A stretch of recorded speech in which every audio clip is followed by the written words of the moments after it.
Hello, I'm at work now. I'm on standby at my job.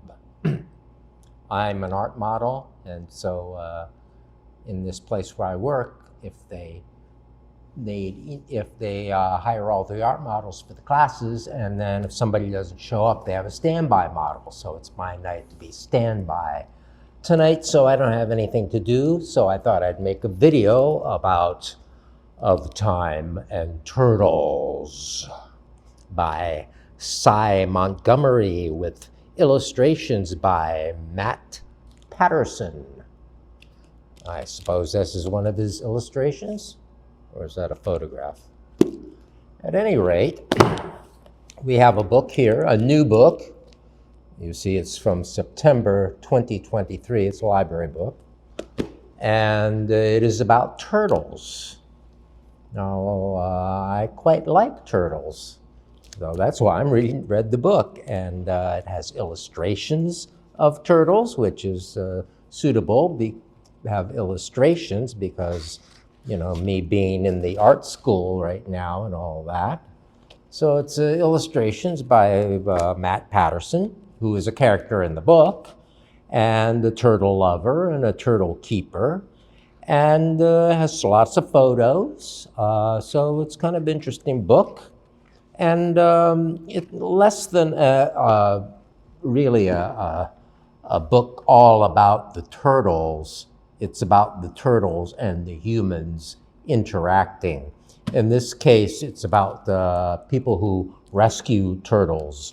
The human factor here and the human stories and the human interest story really is about this turtle rescue in place in Massachusetts.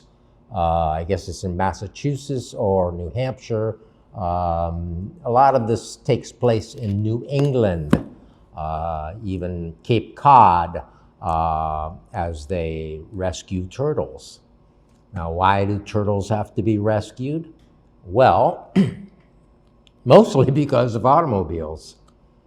Turtles, the kind of turtles that we're dealing with in this book, that these people are dealing with, mostly live in ponds, live in water, and then when it's time to lay their eggs, they go somewhere else out of the water and do this walk and dig a hole to make a nest and lay the eggs. So when they're going to out of the pond to dig a hole, quite frequently they run into roadways because there's lots of roadways around. Maybe you've noticed if you're in the United States, there are roads and automobiles, well, kind of everywhere. Near urbanity, more roads. So these people are out, basically out in the country, I guess. And but yet, the roads are there, and the turtles try to cross the roads, and then they get hit by cars.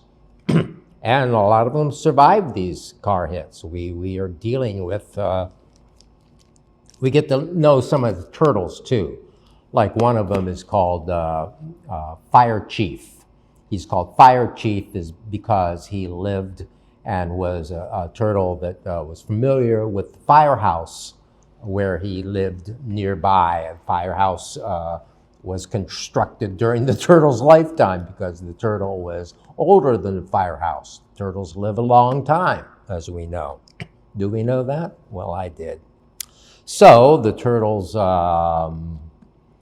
have to walk across the road and they get hit. So these people, these turtle rescue people, there's two people who handle the turtle rescue. They are called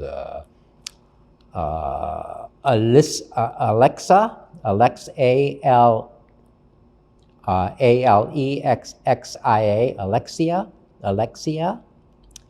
and what is Alexia's friend's name? Let's see, Alexia and Natasha. Natasha and Alexia are the turtle rescue people. And they get these turtles, and they have like an operating room where they work on the turtles and try to fix them. They're not really veterinarians, so I'm not quite sure. She doesn't really tell us where they got the knowledge to do whatever surgeries they do, but that's how they do things. And apparently turtles have a good deal of bounce back ability in them. They can recover from injuries fairly well, regenerate themselves maybe better than humans actually can do. And there's lots and lots of types of turtles. There's sea turtles as well. There's a big chapter where they have to save the sea turtles that go into the bay, like Boston Bay or whatever it is. This is the bay that, you know how Cape Cod goes up like this way. Wait a minute, I'm doing it opposite way. Here's Massachusetts, and then Cape Cod comes out and goes up there, and then there's a bay in there. Get the picture? At any rate, they hang out in the bay, these sea turtles, and according to the book, the bay stays warmer in the as the water is cooling, as we're heading toward winter, the bay waters stay warmer than the ocean. So when the turtles think they have to move to their winter place, they get signals from, well, it's getting colder, let's get out of here. So what happens is that the bay water is too warm, so they don't get these signals, and then by the time they do get the signals, when the bay water starts cooling off, and they try to go out to the ocean to go down south to their winter homes, like in Mexico, where they go lay their eggs or whatever, they can't do it because the water's too cold, and they can't swim in the cold water, and they just sort of like get stunned and freeze and stop and basically die. So the turtle rescuers go out to Cape Cod, and apparently hundreds of them go out in this time of the season, I guess, as winter's coming on, and the turtles get swept up. The sea turtles get swept up onto the beach, and so they rescue them. They take them and put them take them and rescue them and put them, where they're supposed to be or whatever. So there's a big dramatic scene of them going out at night and walking along the beach with flashlights, and it's cold, and they're looking for all these turtles. Another thing about this book that I didn't particularly like is that it's set during the pandemic, and I don't know, I didn't really want to hear about the pandemic again. And I think that the book is a little soft on the part where she talks about anything that's happening other than the turtles. Like she also talks about the Black Lives Matter demonstrations during whatever it was, 2020. And she talks about it as if there's riots all over the street, all over everywhere, all over the country. There's riots in the street, as if it's like 1968 or something, and cities are all being burned. Well, that, in my perspective, that wasn't what it was, and I wish she'd stayed out of that area, because she mentions it like 3 times, and like the riot-torn streets while we're out saving these turtles. Well, she's not in the cities, and so she's getting whatever this stuff is from mainstream news, which is also always salacious and doesn't really tell the real story of what's going on in the street, especially in situations like that. So I wish she'd not done that. There's also cases of, what do we call it, anthropomorphizing the turtles in a way that sort of irritated me. Like, okay, fire chief, the goal is to get fire chief well enough to release into the wild again. Fire chief has messed up legs from the automobile or whatever, truck or whatever that ran over the turtle fire chief, that the back legs are screwed up. So, and he can't pull up the bottom shell and walk around because the back leg's being screwed up. So the idea is that they want to get him so he can be released back into the wild, even though they're quite attached to him. But they can see he really wants to go be released. They take him out into the little garden they have, this little fenced-in area, and he starts breathing, in the air. And they talk about how the turtles take in a lot of information from the air. They open their mouths and pull in all the information, all this data that they get somehow from the air. So they keep talking about, she keeps saying that he can get back in the pond and be the king of the pond, or where he reigned as king. And, I just really didn't like that. He's not going to be the king of the pond. Turtles don't have kings. Animals don't have kings. I mean, this is Lion King. What is this? I didn't like that.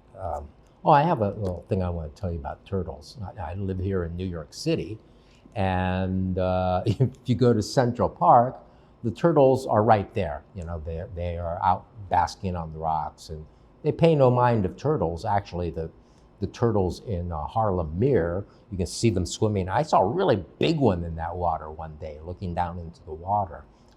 They just swim around in the water there, and I'm going to put some of my photos of turtles up during this post so you can see them. When I lived in Long Island for a while, and they're near the suburbs, and where I lived on Long Island, they had these things called these sumps. This is a place by this roadway where it's fenced off, like you're not supposed to go there, but it's like this area that there's water. It's like, Long Island is just sort of a sandbar on out in the ocean, an island, and it can be flooded.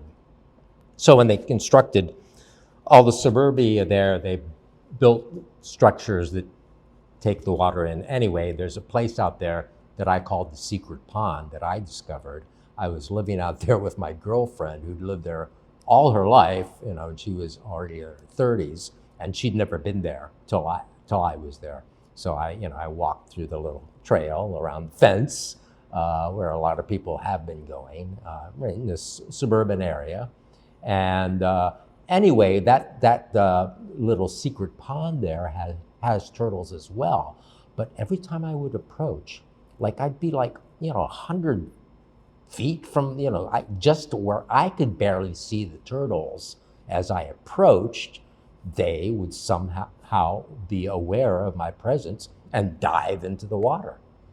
The turtles on Long Island are much more timid and, scared of humans. So, I was amazed. I wanted to get closer and see them, but, I couldn't sneak up on them. Once they saw me approaching the place, they would just dive right into the water and be gone. So turtles are kind of smart. Anyway, they're reptiles. There's these dinosaurs, and I'll show you some of the illustrations of this. Or I have been showing you, or whatever, however it works out in editing. But so it was an okay book about turtles. Actually, toward the end, I was ready to read a novel.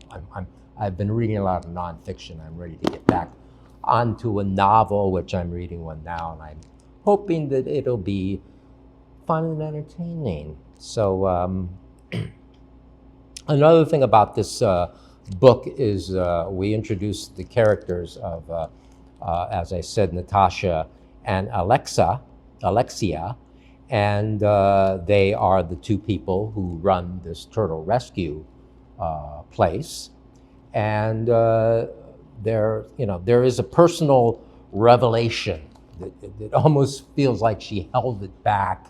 It was 2/3 through the book before we know about this certain type of personal information about some of the people in characters. So that I'll leave that as a enticement to read the book if you want to read the book, or not a spoiler in case it is considered to be a a revelation by Cy Montgomery. So, you know, I learned other things about turtles. They hibernate. Their heartbeat can be very slow, like, you know, 1 beat a minute or a couple like that. They can really slow their scene down really a lot, which I guess that's why they live so long, because their heartbeat is so short. We have faster hearts, I guess we beep, beep, beep, beep, beep, bam, bam, bam, bam through life, and then we're gone. But the turtles just keep going on and on and on. And as I said, there's lots of turtles in Manhattan, and I'm always really pleased to see them. And you know, they're kind of great. And it's a book about turtles. You want to read about turtles, you can do that. These are not the ninja space turtles, which I'm too old to have listened to or read the comic books for anyway, so I don't know anything about that. But of Time and Turtles, The Mending the World Shell by Scattered Shell by Cy Montgomery, with illustrations by Matt Patterson. Thank you for watching. Like and subscribe if you feel so inclined.